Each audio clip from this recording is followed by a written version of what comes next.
तो इसलिए ये कहा जाता है कि मुसलमानों को कोई हिस्सा नहीं है। फिर आप ये बताएं कि ये बहादुर शाह जफ़र आखिर है कौन? ये क्या मुसलमान नहीं है क्या?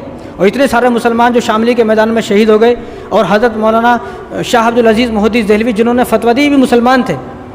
तो जितनी कोशिश मुसलमानों ने की है इस देश को आज़ाद कराने के लिए, बाकी लोगों ने नहीं की। लेकिन मसला ये है कि हम लोग ना तो बोलते हैं ना हम लोग तारीख़ को पढ़ते हैं, बस हम लोगों ने कॉलेज में सुना, स्कूल में सुना, वो 2-3 जो 4-5 नाम रटाए हैं उनको सुनते रहते हैं। अब हम लोगों का भी ख्याल ये है कि अगर हिंदुस्तान को मुसलमानों ने आज़ाद नहीं कराया, हालांकि मालूम ये होना चाहिए सन 1857 के अंदर जब शामली का मैदान, और शामली के मैदान में सारे जितने भी अंग्रेज़ के ख़िलाफ़ लड़ने वाले थे सारे मुसलमान थे।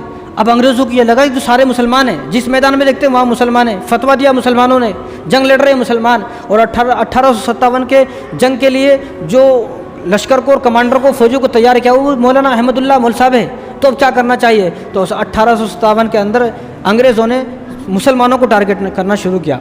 तो 1857 के अंदर 1 साल के अंदर अंदर अंग्रेज़ों ने 2 लाख मुसलमानों को कत्ल किया, 2 लाख मुसलमान, और 51,000 उलमाओं को कत्ल किया। और दिल्ली के चांदनी चौक से लेकर पाकिस्तान के खैबर तक हर दरख्त पर एक फांसी का फंदा लटका हुआ था। जो आदमी दाढ़ी में मिलेगा उसको फांसी दे देना, पूछना नहीं है तेरा नाम क्या है। जो आदमी कुर्ते पजामे में मिलेगा उसको फांसी दे देना है। जो आदमी कुर्ते पजामे में और टोपी के साथ मिलेगा, दाढ़ी के साथ मिलेगा, या जो आदमी मस्जिद में मिलेगा, चाहे वो कोई भी हो, उसको पूछना नहीं है। उनको ऑर्डर निकाला, अंग्रेज़ों ने ये ऑर्डर दिया कि पूछना नहीं है, बस उसको फांसी दे देना है। तो लोगों ने देखा कि दिल्ली की चांदनी चौक से लेकर पाकिस्तान के खैबर तक कोई दरख्त ऐसा नहीं था। कितनी दूर है पाकिस्तान के खैबर, कहाँ है दिल्ली का चांदनी चौक, लेकिन कोई दरख्त ऐसा नहीं था जिस दरख्त पर मुसलमान की लाश न लटकी हो।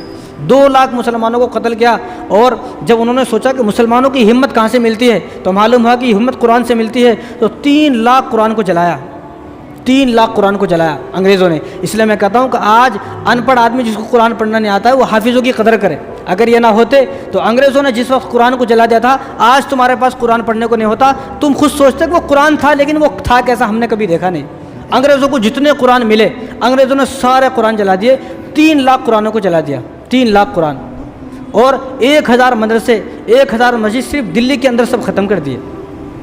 मस्जिद यानी जब शाहजहाँ ने जो जामा मस्जिद दिल्ली की तामीर कराई, बीच में तामीर कराई, उसके चारों तरफ उन्होंने 1000 मस्जिदें बनाई, छोटी छोटी, हर गली के अंदर एक मस्जिद, हर गली के अंदर मस्जिद। अब आप जाएंगे तो आपको हर गली के अंदर कोई मस्जिद नहीं मिलेगी, इक्की दुक्की मस्जिदें हैं, बहुत कम।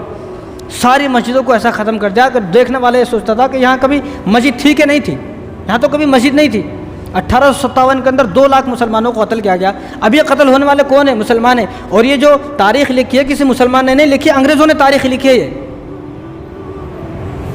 ये अंग्रेज़ों ने तारीख़ लिखी है। अंग्रेज़ों की तारीख़ पढ़ें कि अंग्रेज़ों ने खुद कहा कि मैंने देखा कि मेरा घर जामा मस्जिद के पास था, तो जामा मस्जिद के पीछे से मैंने आवाज़ सुनी रोज़ ज़ोर ज़ोर से चीखने चिल्लाने की। तो मैंने अपने घर की खिड़की से खोल कर देखा, तो मैंने ये देखा कि अंग्रेज़ों ने, हमारे लोगों ने एक बड़ा कढ़ा लिया हुआ है, उसमें तेल गर्म किया हुआ है, सरसों का तेल, और 40 मुसलमानों को लाते हैं, 40 उलमाओं को लाकर उसमें डाल देते हैं। फिर और बाकी खड़े होते हैं, उसमें से 40 को लेते हैं। उनसे कहा कि तो हमारे खिलाफ हो नहीं हो? उन सब ने कहा कि हम तुम्हारे खिलाफ है। जो जो ये कहता मुसलमान हम तुम्हारे खिलाफ है, उन सबको पकोड़े की तरह तेल में तल दिया जाता था। ये एक अंग्रेज़ कहता है, अंग्रेज़ ने अपनी किताब में लिखा है, हमने नहीं।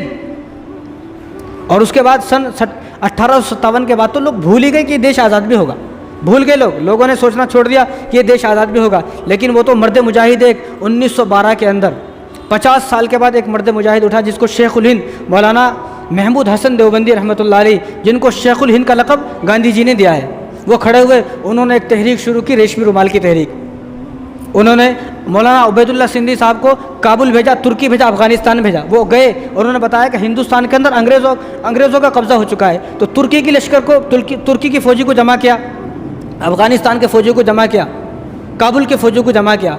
अब वो उन्होंने नक्शा बनाया रुमाल पर, इसलिए इस तहरीक को रेशमी रुमाल कहा जाता है। एक रेशमी रुमाल था क्योंकि उस वक्त अगर पर्चा लिख के देते तो अंग्रेज़ पकड़ लेते, तो एक रुमाल था बहुत बड़ा, उस रुमाल पर नक्शा बना कर उसको बांध के आते थे।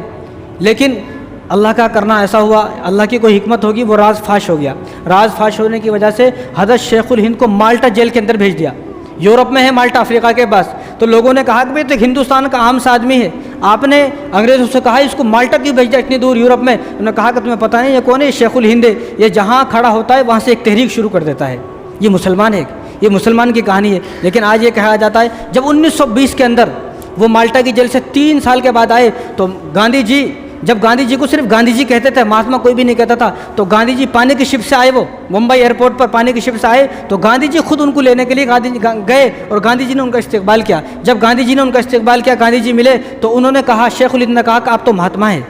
उसके बाद से गांधी जी को महात्मा कहा जाने लगा। तो गांधी जी को महात्मा का लक़ब देने वाला एक मुसलमान है, और भारत छोड़ो को नारा लगाने वाला एक मुसलमान है, मौलाना अबुल कलाम आज़ाद और मौलाना फजल है खैराबादी, जिन्होंने ये फतवा दिया कि इस देश में एक भी अंग्रेज़ का रहना हराम है। जब तक हम चैन से नहीं बैठेंगे, जब तक अंग्रेज़ों को यहाँ से नहीं निकाल देंगे। उन्होंने ये फतवा दिया। उस फतवे के साथ इनके साथ 90,000 लोग जमा हो गए। अब इनको जेल के अंदर, काला पानी की जो जेल है जजीरा अंडोमान के अंदर, वहाँ इनको कैद कर दिया गया। वहाँ इनकी वफ़ात हुई। जब जजीरा अंडोमान काला पानी की जेल में जाएंगे, जब दरवाज़ा खोलते हैं तो सबसे पहले सामने, दरवाजे के सामने इनकी कब्र मुबारक है, जहाँ पर बड़े अक्षरों में लिखा हुआ है कि दरगाह शरीफ मौलाना फजल खैराबादी। जो लोग ये बोलते हैं कि मुसलमानों की जो जंग आज़ादी में मुसलमानों का कोई हिस्सा नहीं है, उनकी गुद्दी पकड़ कर ये दिखाया जाए कि किसकी कब्र है। मौलाना फजल खैराबादी की कब्र जेल में है, जेल में। अल्लाह ने इसी दिन के लिए उनको जेल में दफनाया। और काला पानी की जो जेल है, अजीब जेल है, इतना वक्त नहीं मैं आपको बताऊं। तो वहाँ जेल के बाहर जितने भी लोग उस जेल में आए, शहीद हुए, मर गए उस जेल में, उनके नाम लिखे हुए हैं। वहाँ पर जो सबसे पहला नाम लिखा हुआ है तो वो अहमदुल्ला लिखा हुआ है। किसका नाम है अहमदुल्ला? किसी यहूदी का नाम है, ईसाई का नाम है, मुसलमान का नाम है। क्यों लिखे गए उस वक्त? कि जिंदा तो नहीं लिख दिए क्या?